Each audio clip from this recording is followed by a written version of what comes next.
Karena pakai pengetahuan. Nabi ngajarin dia 13 tahun tentang iman, dididik sama sahabat sama Nabi juga. Hingga imannya dengan dasar pengetahuan. Enggak meleset lagi imannya mereka. Maka kokoh imannya para sahabat. Enggak ada sahabat yang keluar Islam. Kenapa? Mantep keimanannya, didasari pengetahuan. Ini yang mau kita jalankan. Jadi setelah ngucapin 2 kalimat syahadat, kewajiban utamanya adalah mengenali maknanya 2 kalimat syahadat agar imannya sabit, tertancap ke dalam, kokoh, kuat, hingga kita akan bisa tahu mana yang jadi hak, mana yang jadi batil. Oh ini nggak boleh nih, oh ini boleh nih. Kenapa? Karena kita ikut jalannya para nabi-nabinya Allah alaihi wassalatu wassalam. Jadi kita pakai hukum yang namanya beragama itu datang dari seorang nabi. Agama itu datang dibawa oleh seorang nabi. Lah taunya agama Islam ini benar gimana? Kamu taunya agama Islam ini benar gimana? Hah? Kata siapa? Kata Bapak. Kata siapa? Oh, taunya agama Islam ini benar karena yang membawa benar-benar seorang nabi. Kamu tahu betul kalau Nabi Muhammad itu betul-betul seorang nabi.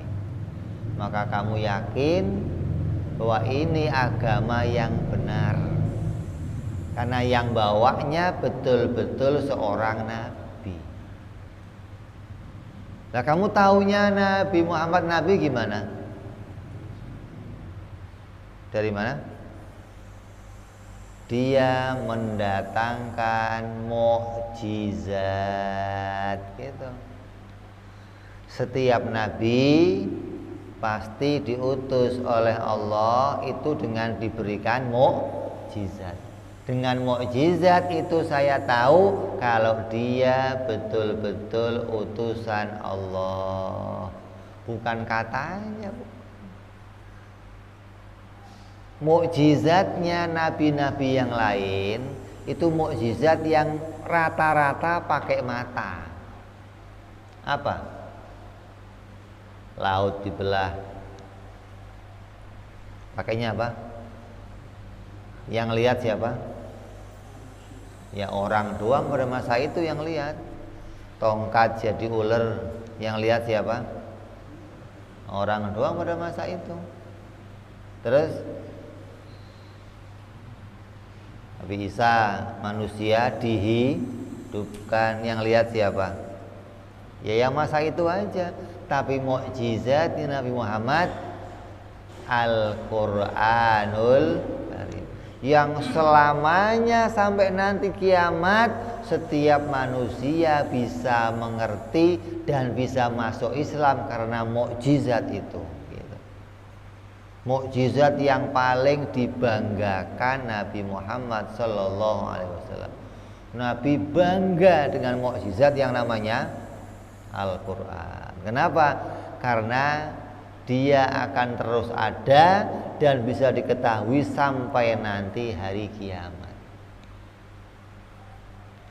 Lah kenapa Al-Quran nggak diturunkan zaman Nabi Adam aja? Kenapa Al-Quran diturunkannya kok akhir sebagai penyempurna agama Islam? Bisa nggak Al-Quran diturunkan zaman Nabi Adam? Bisa nggak?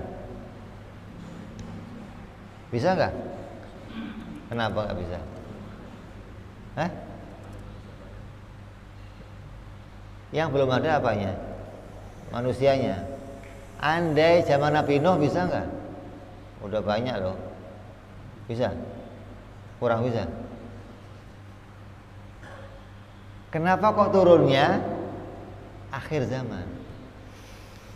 Karena pada masa itu belum bisa menerima Al-Quran karena hukum belum berlaku pada masa itu. Apa contohnya? Arak belum ada. Bisa muncul larangan minum arak. Araknya aja belum ada, dilarang minum arak. Orang nanya arak itu apa ya Nabi? Bingung. Riba belum ada, judi belum ada. Hingga Al-Quran ini nggak bisa turun pada masa itu, nggak bisa memang. Karena hukumnya belum bisa diberlakukan. Al-Quran bisa berlaku ya hanya zaman sekarang setelah manusianya melakukan hal-hal tersebut, barulah turun larangan Al-Quran. Kalau perintahnya sama, sholat sama, puasa sama, tapi larangan-larangannya nggak bisa berlaku. Kayak gini dah, tahu-tahu pemerintah memberlakukan hukum KB, tapi orangnya sedikit, bisa? Kenapa? Mau manusianya sedikit ngapain di KB lagi? Kalau mau KB, kalau orangnya udah baru ada KB. Atau pemerintah memberlakukan transmigrasi tapi orangnya masih sedikit, bisa? Begitu nanti masyarakatnya penuh di Jawa nih, baru ada transmigrasi. Pemerintah memberlakukan ganjil genap, tapi mobilnya bisa berlaku? Nggak bisa, gitu loh. Jadi memang agama Islam ini sebagai penyempurna. Kenapa? Manusianya sekarang sudah kompleks, sudah melakukan berbagai macam aktivitas yang kemudian ketika turun Al-Quran, larangan itu betul-betul bisa berlaku. Andai dulu turunnya orang paling bengong doang, ini isinya apa, kitab macam-macam begini nggak ngerti saya, gitu loh. Dan setelah Al-Quran turun sampai nanti hari kiamat, nggak ada lagi nabi baru, nggak ada. Kenapa? Karena hukumnya akan terus berlaku sampai hari kiamat. Walaupun yang dibicarakan macam-macam apapun, contohnya apa? Sholat di bulan, hukumnya apa? Ngadepnya mana nanti? Waktunya gimana ngitungnya? Nggak perlu pakai nabi baru, cukup pakai Al-Quran. Ulama harus bisa membuat sebuah keputusan hukum. Sholat di Mars, sholat di angkasa, di langit, ngadepnya mana? Waktunya kapan? Kiblatnya kemana? Itu ulama udah bisa bikin hukum dari Al-Quran. Maka Al-Quran ini betul-betul kalamnya Allah yang isinya sempurna, sebagai penyempurna agama Islam, menunjukkan semua nabi-nabinya Allah itu ajarannya adalah namanya agama Islam. Jadi wajib tiap-tiap orang yang sudah masuk Islam itu mengerti maknanya dua kalimat syahadat. Kenapa? Biar iman kita nggak diperselisihkan oleh ulama, namanya nazar shahih, mikir dengan cara yang benar. Kalau saya namainya apa? Ngopi mix. Ngopi mix itu apa? Ngobrol perkara iman sambil mikir sedikit, maksudnya. Ngopi mix. Iya, jangan ngopi hitam mulu. Tahu ngopi mix gitu. Ngobrol perkara iman sambil mikir nanti baru kamu bisa nemu la ilaha illallah Muhammadur Rasulullah. Kalau enggak, lah orang yang tidak mengerti maknanya dua kalimat syahadat gimana? Kata ulama, imannya diperselisihkan, sholatnya enggak dihitung sah, kawinnya enggak dihitung sah, puasanya enggak dihitung sah. Maknanya nanti di akhirat dia enggak bisa mengambil semua pahala ibadahnya. Kata ulama nih, yang menganggap bahwa mikir itu menjadi salah satu kewajiban. Ketika enggak dikerjakan sampai imannya diperselisihkan. Hati-hati nih. Makanya mari kita tekankan pada saudara-saudara kita muslim untuk menggiatkan dalam mengajarkan kepada anak-anak kita, keluarga kita, tetangga kita maknanya dua kalimat syahadat. Artinya mengajarkan caranya mikir yang benar. Kenapa? Karena banyak di antara kita yang mengaku beragama Islam tapi belum mengerti asalnya dari mana dia jadi orang Islam. Saya mau nanya, ente Islam kenapa?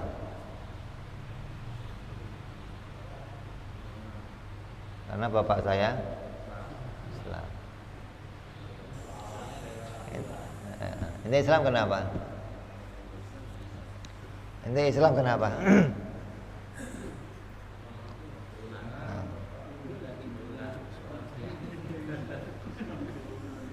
Jadi kalau bapak kamu enggak Islam gimana? Ya itu betul nggak begitu? Berarti ada agama ada. Nabi Nuh anaknya Islam nggak? Padahal Nabi bapaknya. Kenapa nggak nurun sama anaknya? Agama bukan keturunan. Kalau agama keturunan anak Nabi, apalagi ente bukan anak siapa-siapa. Ini anaknya Nabi. Nggak Islam nggak? Iya nggak? Karena bukan jalannya. Asalnya kamu disebut orang Islam kenapa? Karena kamu mengucapkan dua kalimat syahadat. Mau bapak kamu setan kayak mau bapak kamu iblis, kalau kamu lahir kok bersyahadat kamu jadi orang gitu loh. Bapaknya jin gak apa-apa, dedemit. Asal kamu ngucapin dua kalimat syahadat, kamu jadi orang. Nah, tinggal Islamnya itu Islam di dunia apa sampai ke akhirat, gitu loh. Islam di dunia bagaimana? Yang penting ngucapin dua kalimat. Itu Islamnya cuma di dunia. Apa gunanya? Kalau motong kambing sah, kalau nikah sah. Yang penting udah ngucapin. Kalau ada peperangan dapat bagian. Kalau waris dia dapat. Kalau mati boleh dikubur, dikuburnya orang. Itu modalnya hanya ngucapin. Kata ulama, orang yang bersyahadat ada dua. Ada yang dapat keramatnya dua kalimat syahadat di dunia, ada yang dapat keramatnya sampai ke akhirat. Lah keramatnya sampai ke akhirat apa? Masuk surga untuk selama-lamanya, terhindar dari neraka yang selama itu. Keramatnya dua kalimat syahadat. Kalau ngucapinnya disertai ngerti maknanya. Kalau ngucapinnya pakai ilmu pengetahuan, bukan untungan, bukan KTP gitu. Kalau Islam KTP gimana? Untungnya cuman di dunia, enggak sampai ke akhirat. Nah, kita pingin iman kita enggak cuman di dunia tapi sampai ke akhirat. Makanya mari kita giatkan, kita ajak kawan-kawan kita yang belum ngerti. Kamu boleh cek deh, lu jadi orang Islam kenapa sih asalnya? Ketika jawabannya masih salah, yuk ngaji yuk. Biar ente bener, biar kamu betul-betul jadi orang Islam dan tahu asalnya gimana saya jadi orang Islam. Bukan cuman alhamdulillah dah saya udah Islam. Iya. Tapi yang model begini Islamnya cuman ya yang KTP itu nggak cuma Islam, ada Kristen KTP, ada nggak? Ada Buddha KTP, ada Hindu. Kenapa? Karena ketika dia meluk agama mereka nggak pernah nanya lagi ini benar atau salah. Udah ikut aja lah, kata mereka benar kita benar. Maka kita harus ngopi mix. Kalau nggak ngopi mix, iman sambil mikir sedikit. Jangan banyak-banyak, dikit aja nggak jalan, apalagi banyak-banyak. Dikit aja nggak jalan-jalan, apalagi banyak. Dikit aja dikit. Ini ngopi hitam mulu nggak pakai mix ya, melek doang. Maka ajak kawan-kawan kita, saudara kita yang mereka belum tahu asalnya dia jadi orang Islam, ayo kita kenalkan dari mana asalnya kamu jadi orang Islam. Kenapa? Karena pohon yang tadi tertancap akarnya dan batang yang menjulang, apa yang akan terjadi? Dia akan memunculkan buah-buahan, akan manfaat untuk orang lain. Manfaatnya apa? Bisa ngajak orang lain masuk Islam, ngajak saudaranya bisa kuat akidahnya. Itu manfaatnya gitu loh. Nah kalau pohon yang akarnya iwil-iwil cuman gantung-gantung doang, batangnya nggak sampai tinggi, kena angin rubuh, gimana mau berbuah? Orang dia mempertahankan diri aja nggak bisa, mau keluar buahnya. Tapi kalau sudah tertancap kokoh, menjulang, baru akan berbuah, bisa dipakai berteduh, bisa dipakai aman gitu loh. Ini keuntungannya. Jadi kita kembali bahwa yang namanya mengucapkan dua kalimat syahadat harus disertai ilmu pengetahuan agar iman kita tidak diperselisihkan menurut ulama. Kan kamu nggak enak kan kalau punya buku nikah tapi buku nikahnya diperselisihkan. Kata yang satu, wah ini sah. Kata yang satu, nggak sah, kan repot. Mau ke hotel ini nggak boleh, mau ke sono nggak boleh. Wah ini buku nikah kamu nggak jelas nih. Nah iman kita juga begitu, ada iman yang diperselisihkan kata ulama. Maka kita nggak kepingin iman kita berselisih. Kita pingin iman kita disahkan oleh para ulama. Gimana caranya? Pakai ilmu pengetahuan. Ketika pakai ilmu, maka ulama semua sepakat imannya sah dunia sampai akhirat.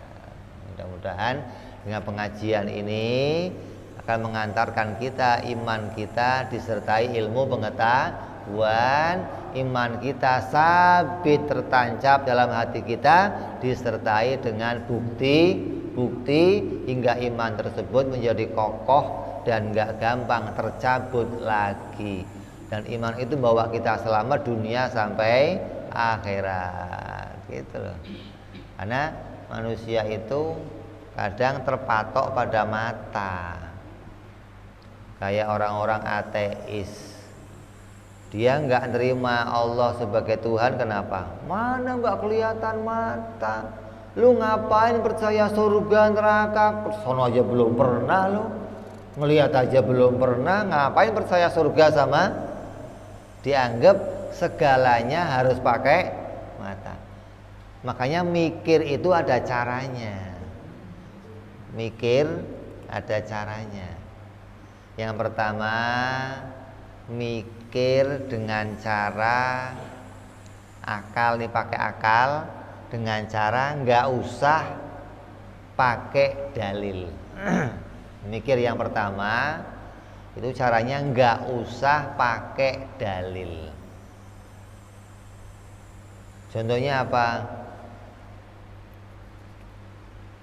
Kamu mau tahu ini kipas angin, ini lampu, ini tembok, ini baju, perlu pakai dalil nggak? Kenapa? Kelihatan. Ngopi mix.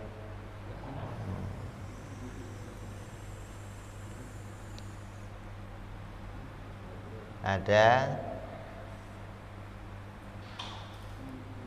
dua cara. Mikir ada dua cara gitu aja. Tambahin dikit dua gitu aja. Caranya ada dua. Mikir caranya ada dua.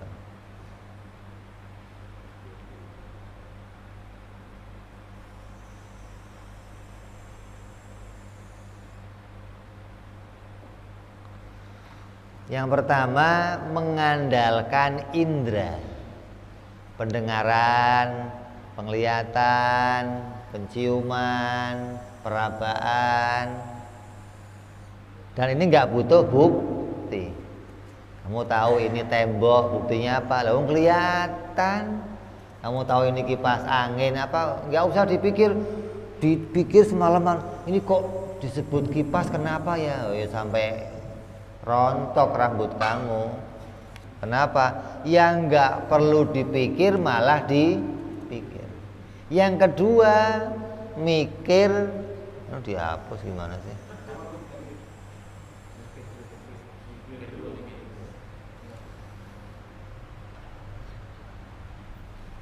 Berpikir yang nggak perlu pakai bukti, cukup mengandalkan indera.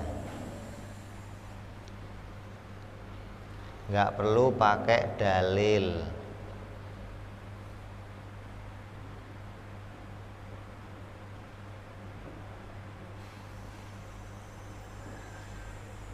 Cukup mengandalkan panca indera.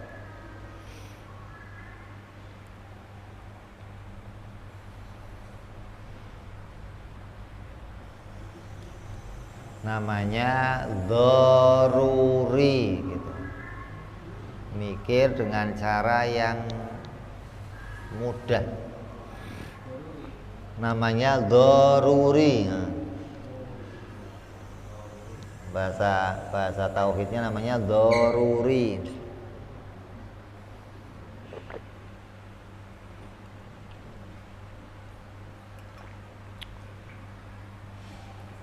Yang kedua, berpikir yang perlu menggunakan dalil atau bukti.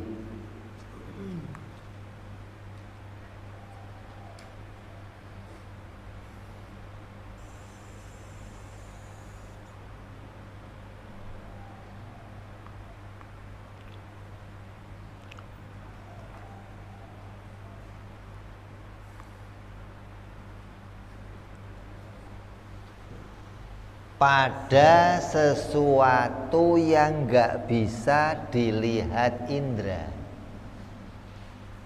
Pada sesuatu yang nggak bisa dilihat panca indera. Loh, indera nggak bisa ngelihat. Caranya bisa yakin ada gimana? Hah? Ya pakai bukti, pakai dalil gitu loh. Allah itu ada enggak? Kelihatan enggak? Terus kamu bisa percaya gimana? Ada dalil. Kamu bangun tidur, malam tidur nih, pagi-pagi bangun, lantai basah, genteng basah, pohon basah, tanah-tanah basah. Yang kamu pikir apa? Hujan. Kamu lihat hujannya enggak? Kamu lihat apanya? Basah sebagai apa? Bukti. Nah itu loh. Berarti enggak terindra tuh hujan tuh. Tapi akal bisa nemu. Pasti ada hujannya. Mana? Itu ada buktinya. Itu mikir yang kedua namanya.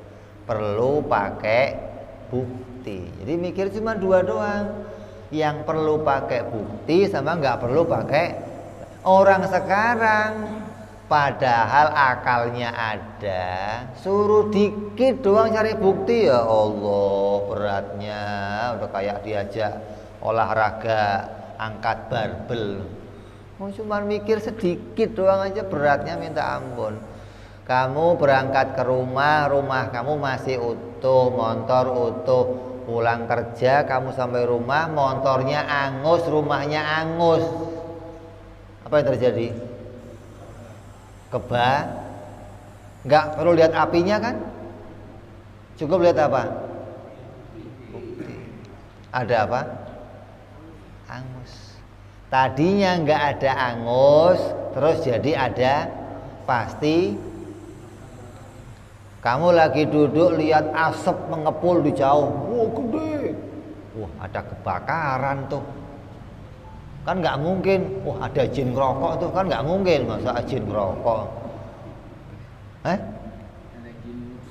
jin ngudut, kan nggak mungkin, pasti ada kebakaran. Atau begini yang lain, kamu pulang ke rumah, pulang kerja, di rumah sampai rumah, kunci motor ada. Surat-surat motor ada, motornya nggak ada, kemana?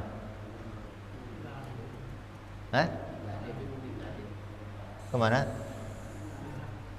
Kalau gade sama suratnya nggak ada, gade motor doang. Ini suratnya, kuncinya, motornya kemana? Itu perlu lihat malingnya nggak? Kenapa? Akal bisa membuktikan gitu loh. Wong tadinya ada, sekarang nggak ada. Mesti ada yang ngerjain nih, nggak mungkin hilang gitu loh. Berarti akal punya dua cara untuk menemukan sesuatu. Yang pertama, cukup mengandalkan indera, terus mikir, oh ini kipas, oh ini lampu, oh ini AC, nggak perlu pakai dalil. Yang kedua, sesuatu yang nggak ditangkap oleh panca indera, maka ini butuh dalil. Maka dengan cara mikir dua inilah kita mau menemukan Allah Subhanahu wa ta'ala. Kalau kamu bisa berpikir dengan baik, dituntun dengan baik, maka pasti kamu akan bisa menemukan keberadaannya Allah. Oh, kamu kan gak lihat surga, gak lihat neraka. Iya, tapi saya ada buktinya gitu. Saya gak lihat Allah, iya, tapi saya ada buktinya, hingga saya bisa iman kepada adanya Allah Subhanahu wa ta'ala. Gak usah pakai mata. Nyambung apa nyambung? Jadi ada dua cara. Syahadat itu harus pakai ilmu. Ilmunya mikir. Caranya mikir ya ini. Ada mikir yang perlu pakai dalil, ada mikir yang nggak perlu pakai dalil. Nanti kita akan lanjut tuh. Adanya Allah buktinya apa? Allah itu nggak berawal, buktinya apa? Allah nggak berakhir, buktinya apa? Kenapa? Karena nggak terindra. Untuk tahu harus pakai dalil. Kalau nggak pakai dalil, ya nggak nemu. Ya, ini kita cukupkan pembahasan kita. Barangkali ada yang mau bertanya.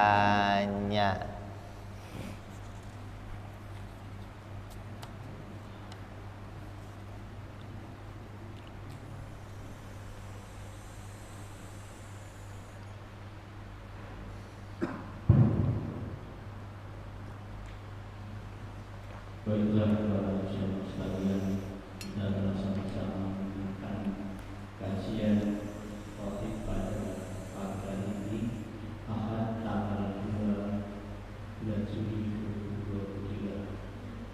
Barangkali bapak-bapak, para jemaah, ada yang masih atau mau dipertanyakan kepada guru, kami persilahkan angkat tangan yang saya menghadapkan mikrofon ini.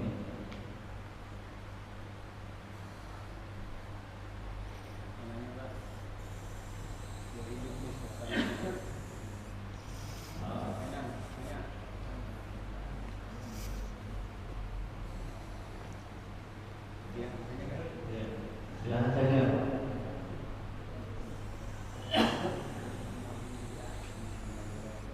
Pak Negara.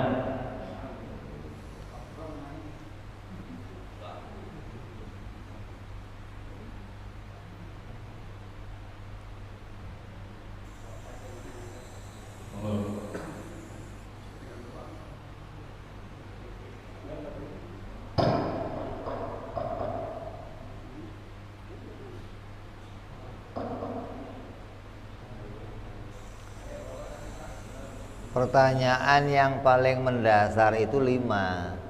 Apa aja? Kapan? Di mana? Siapa? Bagaimana? Kenapa? Di antara 5 ini yang penting yang mana?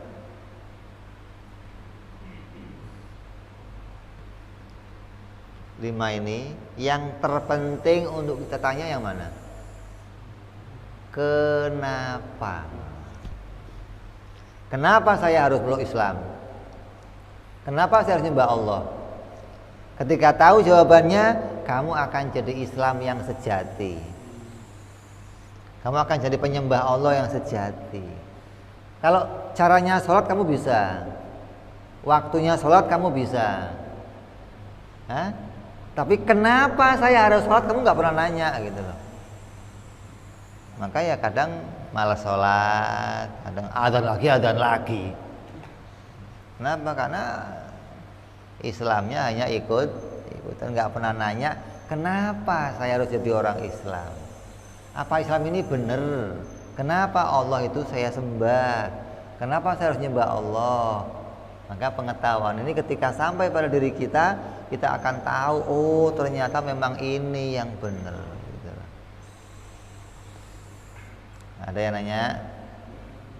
Kalau enggak ada, nasi uduk udah nungguin. Ayo.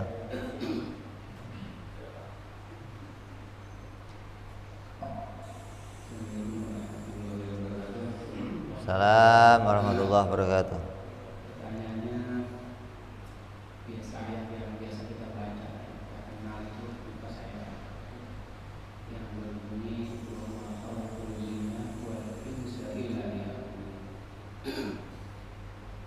Jadi di awal kami bilang para malaikat itu sudah Allah ciptakan hanya untuk beribadah.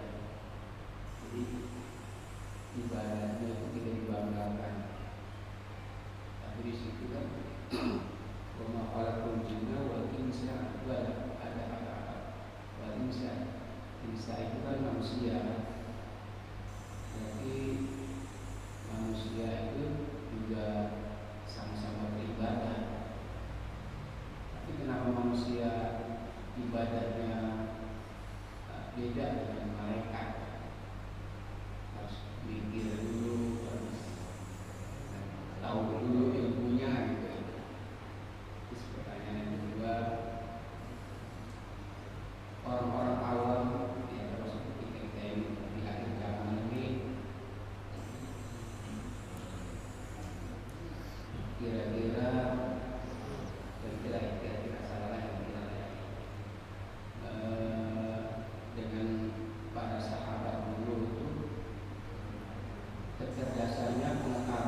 Waalaikumsalam warahmatullahi wabarakatuh.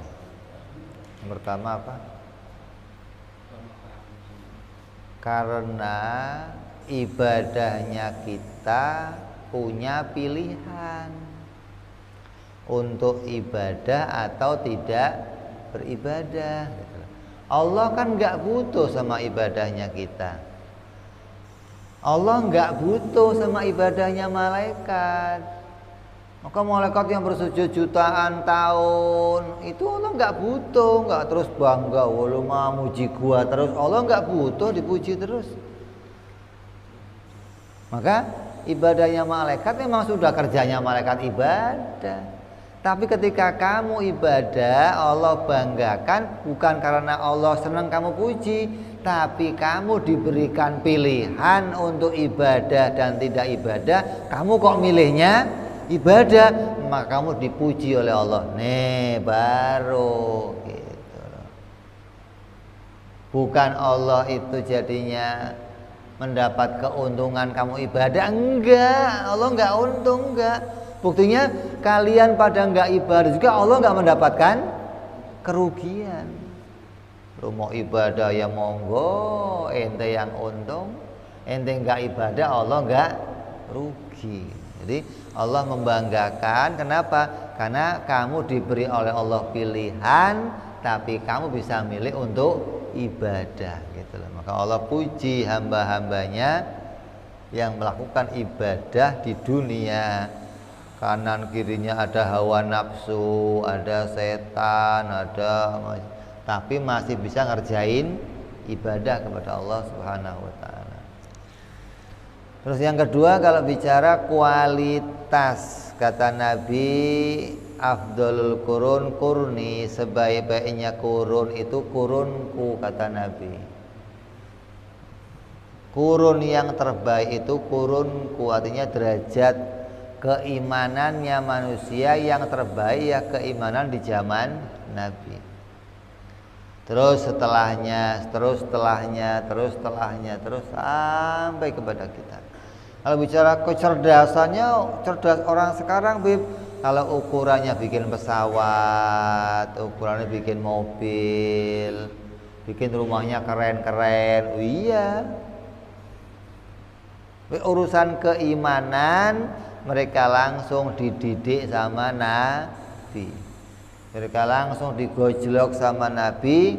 Mereka langsung diberikan bukti-bukti oleh Nabi. Hingga urusan kemantapan keyakinannya, mereka orang yang paling mantap. Kata Nabi, andai imannya orang sedunia itu ditimbang, dibandingkan sama imannya Abu Bakar, itu nggak ada apa-apanya. Coba, sedunia loh, bukan se-RT, bukan, sedunia ditimbang sama imannya satu orang Sayyidina Abu Bakar, nggak ada apa-apanya. Coba, nah, menunjukkan apa?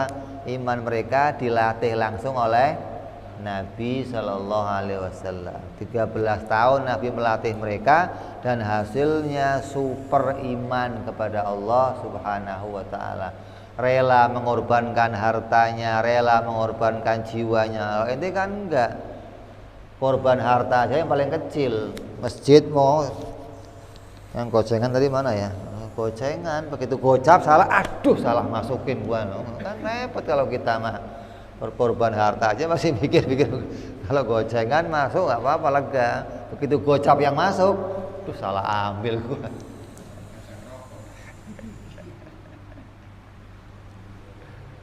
Nyampe? Ada yang lain? Ya. Assalamualaikum warahmatullahi wabarakatuh. Waalaikumsalam warahmatullahi wabarakatuh. Pertanyaan saya mengenai kitab fikih. Saya pernah mendengarkan suatu khutbah Idul Adha di tahun 2004. 2000 menyampaikan yang intinya adalah ketika bangsa ini, masyarakat muslim khususnya, itu bisa berkarya, berpikir dan berpikir, insya Allah suatu masyarakat itu akan makmur. Yang menjadi pertanyaan saya adalah, mungkinkah di wilayah itu akan makmur karena yang berzikir dan berzikir kan kebanyakan orang Muslim, padahal di wilayah tersebut banyak orang yang non Muslim. Mungkinkah wilayah itu bisa makmur dengan sebagian yang mengamalkan zikir dan berzikir? Itu saja. Terima kasih. Assalamualaikum warahmatullahi wabarakatuh. Kalau orang Islamnya semuanya beres, maka akan terjadi yang demikian. Ya Allah katakan kan, kalau kalian itu beriman, beres semua, akan aku turunkan keberkahan dari langit, keberkahan dari bawah, keberkahan. Mau di situ ada orang kafir, mau di situ Allah berkahi semuanya. Berkahnya orang Islam gitu loh. Jadi nggak harus ini biar berkah Islam dulu semuanya, enggak. Yang penting Islamnya benar dulu nih, apa ibadah, patuh, taat kepada Allah, takwa sama Allah, akalnya dipakai. Ketika dia zikir, zikirnya sampai kepada Allah, ingat sama Allahnya sampai hatinya gitu loh. Bukan ingatnya hanya sekedar di mulut. Kok di mulut waktu sholat lupa sama Allah, sholat aja lupa sama Allah, padahal akimi sholat li dzikri, dirikanlah sholat untuk mengingat. Ini sholatnya aja lupa sama Allah, coba gimana mau dapat keberkahan, kebaikan? Nah, ketika kamu kok bisa berzikir, bisa berpikir, maka Allah akan jadikan kedamaian, ketentraman, keberkahan dari langit Allah turunkan dari bumi. Jadi yang maksudnya adalah imannya kokoh, terus mau beramal. Jadi berpikir itu begitu. Artinya nggak cuman mikirin tentang utang, mikirin tentang gimana caranya nyaur utang, kawin, bukan. Tapi mikir tentang kemaslahatan, mikir tentang bagaimana akidah tertancap dengan benar. Ketika itu bisa terlaksana, maka akan terjadi kebaikan dari Allah Subhanahu wa taala. Mikirnya mikir kontrakan mulu, nih kontrakan ada isinya enggak, bisa nambah enggak kontrakannya, ini dipikir itu mulu, kan repot. Ada yang lain?